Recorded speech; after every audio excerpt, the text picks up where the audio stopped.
At para sa ating mga balita, daan-daang Hudyo, hindi matanggap ang gagawin ni Donald Trump. At libu-libong Palestino, nagsibalikan na sa Gaza, parang exodus ng Israel noong panahon ni Moises. Pero bago natin umpisahan ang ating mga balita, mangyari po lamang na i-like ang video ito para sa patuloy na paghahatid natin ng ating mga updates mula sa loob at labas ng bansa. Malaking tulong po ang inyong like para sa aming mga content creator. Maraming salamat po mga kababayan.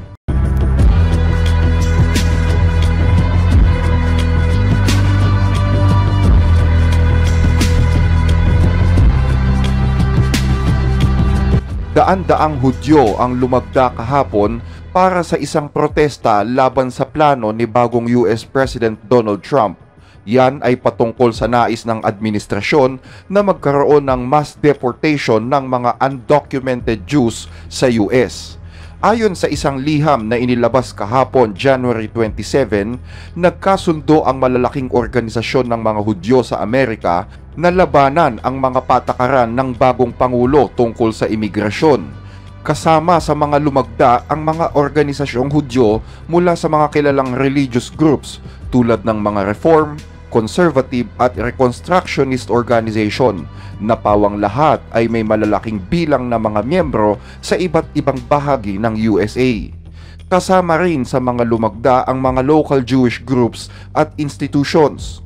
Batay sa nasabing liham, tutol ang libu-libong mga Hudyo sa patakaran ni Trump na magkaroon ng mass deportation. Gayon din ang pagtatayo ng detention camps para sa mga undocumented Jews at ang pagkakaroon ng malawakang raids sa mga komunidad ng mga Hudyo. Hinihikayat nila ang Pangulo na baguhin ang desisyon nito tungo sa isang makatarungang pagtanggap sa mga imigrante. Naniniwala sila na ang Amerika ang tanging bansa sa mundo na maituturing na kanlungan ng mga taong inuusig sa ibang panig ng mundo at pag-asa para sa mga taong nangangarap ng mas maayos na buhay. Ang liham ay lumabas kasabay ng pagsisimula ng administrasyon ni Donald Trump sa pag-aresto sa mga imigrante sa Chicago at ang paggamit ng militar upang i-deport ang mga ito. Ang issue ng imigrasyon ay isa ng matagal na alalahanin para sa mga Hudyo na nasa Amerika. Marami kasi sa kanila ay mga inapuna ng mga pamilyang dumating sa Estados Unidos noong magsimula ang ika-20 siglo. Binanggit din sa liham na ang mga Hudyo sa Amerika ay tradisyonal na sumusuporta sa mga karapatan ng mga imigrante. Idinagdag pa sa liham na alam umano ng bawat pamilyang Hudyo kung papaanong mabuhay sa takot para sa kaligtasan ng kanilang pamilya, maging ito ay sa kasalukuyan o sa hinaharap man. Napipilitan silang tumakas sa kanilang mga bansang kinalalagyan. Hindi sila pinagbigyan na makadaan sa ligtas na lugar at madalas ay pinagbibintangan, ikinukulong at pinakamatindi pinagsasamantalahan. Yan ang dating buhay ng mga Hudyong migrante batay sa sinasabi ng sulat. Para sa kanila, ang isyu ng imigrasyon at paghanap ng kanlungan sa ibang bansa ay isang personal na usapin sa bawat Hudyo. Ang isyu ng imigrasyon ay isyu na nagbubuklod sa libu-libong mga Hudyo sa buong Amerika. Yan ay simula pa noong 2017 kung saan ang imigrasyon ay naging pangunahing usapin sa unang termino ni Donald Trump. Matatandaan na sa unang termino ni Donald Trump, nagsama-sama ang malalaking organisasyon ng mga Hudyo sa Amerika upang labanan ang travel ban ng US laban sa ilang mga bansang Muslim. Ganon din ang polisiya ng paghihiwalay ng magkakapamilya kung saan ikinukulong ang ibang mga kapamilya sa border. Matapang na nilabanan ng mga Hudyong ito ang mga batas ni Trump sa korte. Nangalap din sila ng pondo para sa mga pagkilos na ito. Ganon din ang pagsasagawa ng malalaking kilos protesta sa mga immigration facilities. Kasama rin sa liham ang pagtutol ng mga Hudyo sa kautusan na inilabas ni Trump noong nakaraang linggo. Isang utos kung saan pwedeng magsagawa ng pag-aresto ang mga militar at kapulisan sa mga prayer house at worship area ng mga Hudyo. Naniniwala ang mga Hudyo na ang utos na ito ay lalo lamang magpapatindi sa takot, panik at kawalan ng seguridad na nararamdaman ng maraming mga Hudyo sa Estados Unidos. Dapat umanong magkaroon ng kalayaan ang mga tao na magsama-sama sa kapayapaan at sumamba ng walang takot sa deportasyon, pagkabilanggo o anumang pang-aabuso. Kasama sa mga lumagda sa liham ang mga grupong tulad ng Bend the Arc, Jewish Action, Chicago Board of Rabbis, ang Hayas na isang grupong tumutulong sa mga refugee, ang Jewish Council for Public Affairs, Jewish Women International, ang liberal na lobby ng Israel na J Street, ang Jewish LGBTQ na Keshet, ang National Council of Jewish Women, at ang grupo ng mga rabbi na Turwa.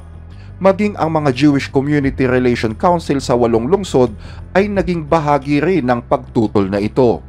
Ang liham ay nagpapakita ng pagkakaisa ng mga grupong Hudyo, pati na rin ang kanilang mga alalahanin tungkol sa mga patakaran ng imigrasyon na nagbibigay diin sa mga karapatang pantao, pati na rin ang proteksyon ng mga taong naghahanap ng kanlungan at kaligtasan sa Amerika.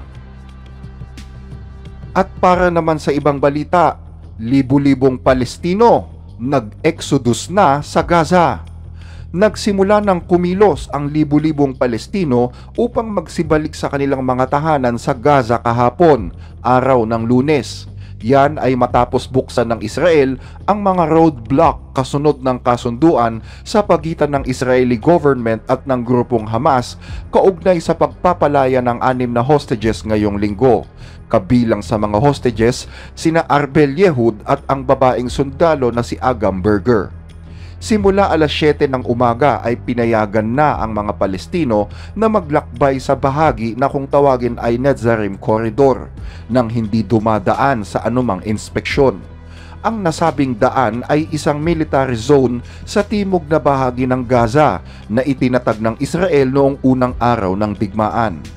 Dala ang kanilang mga damit, naglakbay ang malalaking grupo ng mga Palestino sa kahabaan ng coastal road. Isang kamanghamanghang exodus mula sa hilagang bahagi ng rehiyon. Ayon sa isang residente, napakasarap daw sa pakiramdam na ikaw ay bumabalik na sa iyong bahay, sa iyong pamilya, sa mga kamag-anak at sa mga mahal sa buhay, upang makita ang iyong bahay kung ito ay matatawag pa ngang isang bahay. Isinet up naman ng IDF ang mga US monitors na susubaybay sa checkpoint sa Netzarim Corridor. Yan ay para bantayan ang anumang hindi magandang galaw mula sa mga teroristang Hamas at iba pang Islamic fighters sa hilagang Gaza. Batay sa kasunduan, papayagan ang mga security personnels mula sa isang pribadong kumpanya sa Amerika para i-monitor ang mga sasakyang bumabiyahe pahilaga. Samantala, nag-deploy naman ang mga Hamas ng mga armadong mandirigma sa ilang mga lugar upang bantayan ang pagdagsa ng mga tao na itinuturing nila bilang isang uri daw ng tagumpay laban sa Israel. Ayon sa local media sa Palestina, tinatayang umaabot sa 650,000 na katao ang inaasahang babalik sa kanilang mga tahanan sa hilagang Gaza. Pinaniniwalaan na naging malaking tulong ang hostage deal noong isang linggo at ang pagbabalik ng mga taga-Gaza upang lutasin ang tensyon at komplikadong ceasefire sa pagitan ng Israel at Hamas.